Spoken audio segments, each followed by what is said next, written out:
Friends, welcome to Leela's creation. हे फूल मी कसं बनवलं ते आज तुम्हाला दाखवणार आहे। एका पाकळीसाठी मी 3 पाईप क्लीनरचा वापर केला आहे। 2 पाईप क्लीनर असे हाफ फोल्ड करून त्यांना कट करून घेतले।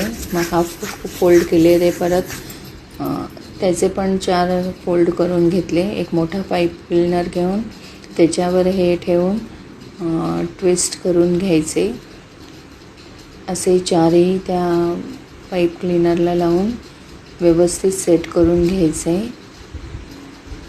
नंतर हातावर पकडी व्यवस्थित प्रेस करून राऊंड करून त्याला घ्यायचे। असं एक पाकळी तयार होते।